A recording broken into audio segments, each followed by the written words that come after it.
I think Americans are guilty of living in a bubble. Business has now taken a back seat. I had entertained the idea of going to Wudong. 3月4日，艾文·凯尔落地北京。现代快报记者和数万名网友一起接到了这个已经在中国家喻户晓的美国小伙。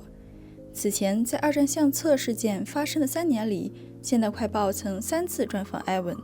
如今，艾文开始了自己的第2次中国之行，他再次接受了现代快报记者的专访，向我们分享他新的感受与计划。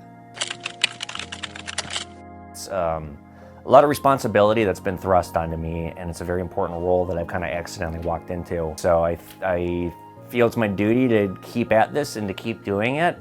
This has taken over control of my life in terms of like what I need to be doing with my time. My business has now taken a back seat. Here I am. I'm back, and when I go back in a couple months, I'll be back for a shorter amount of time than I've been here in China. I would say I'll probably spend about 70 to 80% of my year here in China. So we're going to be concentrating this trip in the south. I don't know exactly what cities yet. I want to be surprised.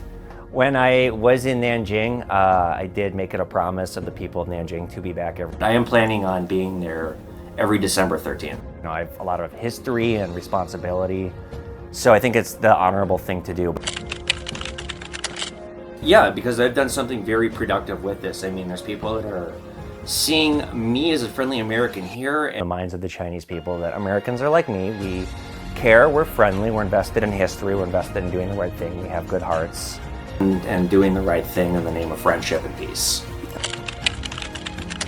Because I've never really been much outside of the United States, I'm just seeing the Chinese way of life is definitely some culture shock. I think Americans are guilty of living in a bubble.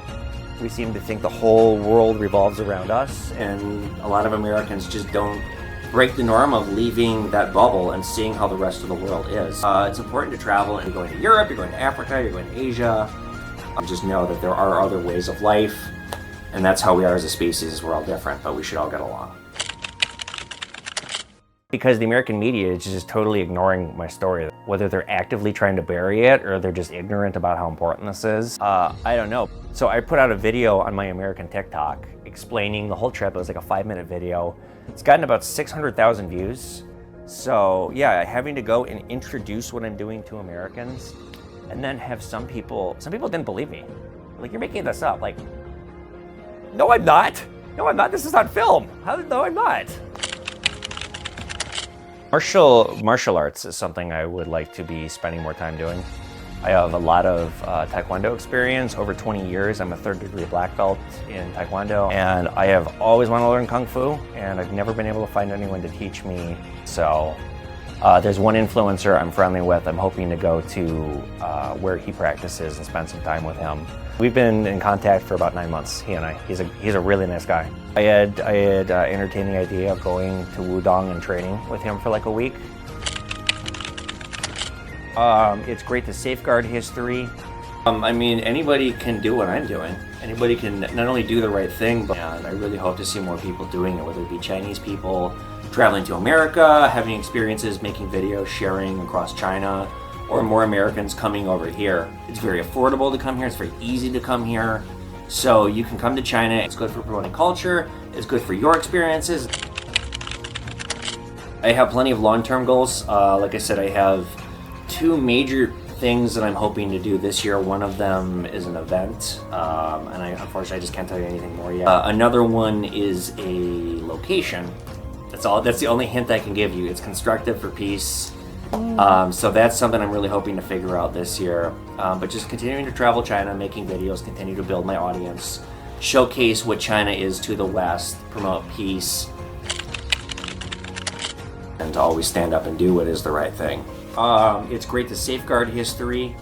I would always want people to keep in mind that you need to be responsible. So to just always remember what's at stake, how to be respectful, what to say, what not to say. When it comes to history, it's a very sensitive issue. As they say, the road to hell is paved with good intentions. I thought I was watching, at first, a kid's movie, and then I kind of realized that that was not the case.